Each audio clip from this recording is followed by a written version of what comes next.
Tim, so lovely to meet you. Nice to meet you. And congratulations on this film. It's so beautiful. Thank you. But the story, what was it that made you want to bring it to the big screen? Apart from having a great message anyway. Yeah, well, I mean, it certainly tapped into a lot of themes, feeling peculiar, feeling like you don't fit into society, seeing things that aren't there, feeling like you're crazy, the juxtaposition of what's perceived as real and what's perceived as fantasy. All those kind of things were something that really spoke to me. And also the photographs in the book. There's something about photographs that are quite haunting and quite mysterious and poetic and beautiful. And so we just tried to capture that as best we could in the film. Did you know from the very offset that Ava was the one to play Miss Peregrine? Because I thought Yes. she was so wonderfully cast. Yes, of course. She's first and only.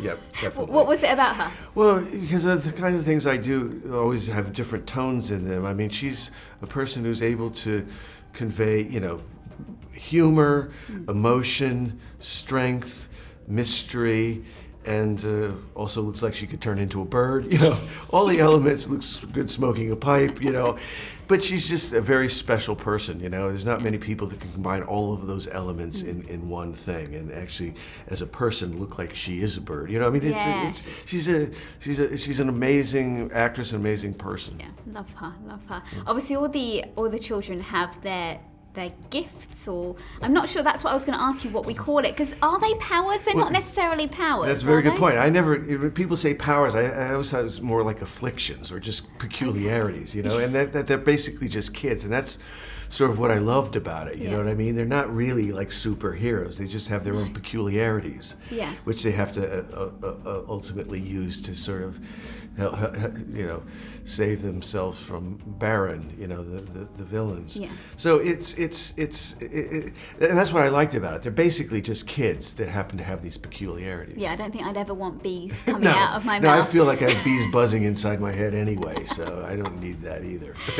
Obviously, they're living in this loop, this one day, which they're reliving, where they're safe. But if there was one day, perhaps, that you could live over and over again, have you thought about this? Is there one that you... No, because I don't think there's any day, I continue to ask anybody if there's any day that's a perfect day. Well, there is no such thing. There isn't a perfect day There isn't anyway. a perfect day either. No. So, I'm not a big fan of reliving the past or reliving all of that. So, I like to keep moving. Yeah, we'll stay out the loop. And obviously the house is their safe haven. Yes. Where do you go when you want your own safe haven? My own home.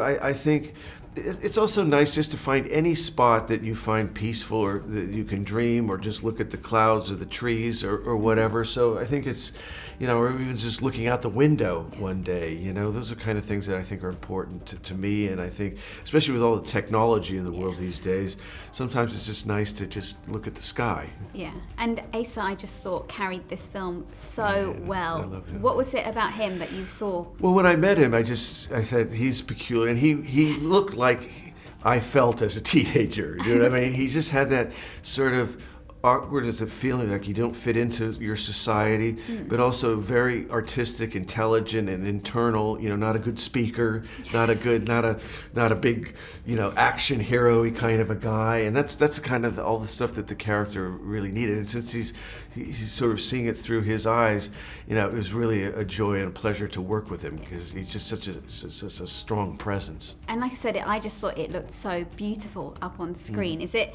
how you imagined it when you started out, what you got on screen? Because sometimes it can be very different. Yeah, it can be. I mean, and the thing is, you always go into it with an idea, but you always, especially in film, you have to have a little bit of room to know that the good thing about it's you're always surprised, and hopefully in a good way, that it's slightly different than what you thought, but it's pretty close to what I imagined. Do those monsters come from your mind? Because they were disturbing. Well, I mean, we worked a lot on it, and a lot of times when you're working on monsters, they end up being kind of just looking like monsters. And the thing with me, and this is what I got from the book, is it's sort of like a child's sort of horror story. You wanted it to be like kind of like, and then they ate the children's eyeball. It's like kind of like fun horror stories that you tell for kids, and that's why I sort of ended up looking. And the term hollow, which I thought was a good term for that was in the book was sort of inspirational in terms of how they ended up looking as well. Yeah, I thought it was so wonderful. So thank you so much, Tim. Thank Lovely you. to meet you. Nice to talk to you. Yeah, yeah.